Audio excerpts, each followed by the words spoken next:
تصوف کیا نہیں ہے؟ تصوف اسلامی کا صحیح رخ مشائخ اعظام اور علماء حق کی تشریحات سے بالکل واضح ہو گیا ہے۔ اب اگر کوئی جاہل بے دین شخص خلاف شریعت امور کفریات، شرکیات، سحر اور جادو کو تصوف کہے تو یہ اس کی حماقت اور گمراہی ہی تو ہے۔ اس میں تصوف اسلامی کا کیا قصور ہے؟ یہی لوگ اگر قبر پرستی، شرک و بدعات کو عین اسلام قرار دیتے ہیں تو کیا ہم اسلام کا نام مکروہ سمجھ کر ترک کر دینے کے لیے تیار رہے؟ ہرگز نہیں۔ پھر لفظ تصوف سے امتیازی سلوک کیوں ہو رہی ہے؟ الغرض خیر القرون کے زمانے میں مستعمل ایک بہترین لفظ ہم کسی جاہل کے غلط استعمال کی وجہ سے ترک کر کے اپنے اسلاف کی پیروکاری سے اجتناب اور خود غلطی کے مرتکب ہو رہے ہیں۔ مولانا اللہ یار خان فرماتے ہیں، تصوف کے لیے نہ کشف و کرامات شرط ہے، نہ دنیا کے کاروبار میں ترقی دلانے کا نام تصوف ہے،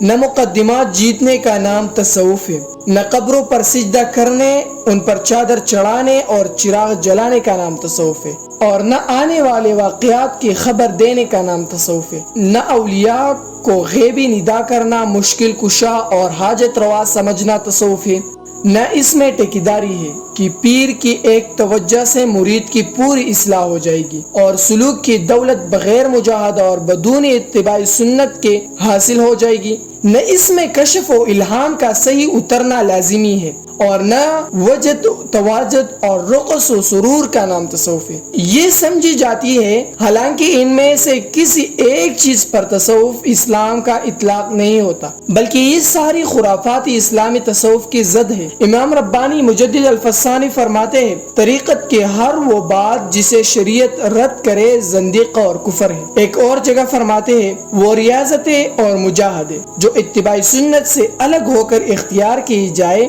معتبر نہیں ہے، اس لیے کہ جوگی اور ہندوستان کی براہما اور یونان کی فلاسفہ بھی اس کو اختیار کرتے ہیں، اور یہ ریاضتیں ان کی گمراہی میں اضافہ کے سوا اور کچھ نہیں کرتی۔ حضرت حاجی امداد اللہ مہاجر مکی تحریر فرماتے ہیں، بعض جہالا جو کہہ دیتے ہیں کہ شریعت اور ہے اور طریقت اور ہے، محض ان کی کم فہمی ہے، طریقت بے شریعت خدا کے ہاں مقبول نہیں۔ صفائی قلب کفار کو بھی حاصل ہوتی ہے۔ قلب کا حال مثل آئینہ کی ہے، آئینہ زنگ آلودہ ہے تو پیشاب سے بھی صاف ہو جاتا ہے اور گلاب سے بھی صاف ہو جاتا ہے، لیکن فرق نجاست اور طہارت کا ہے۔ ولی اللہ کو پہچاننے کے لیے اتباع سنت کی کسوٹی ہے، جو متبع سنت ہے وہ اللہ کا دوست ہے، اور اگر مقتدا ہے تو محض بےہودہ ہے، خرق عادت تو دجال سے بھی ہوگی۔ حضرت بایزید بستامی فرماتے ہیں، اگر تم کسی کو کرامت والا دیکھو کہ ہوا میں اڑتا ہو تو دھوکے میں نہ آ جانا، جب تک یہ نہ دیکھو کہ وہ امر و نہی،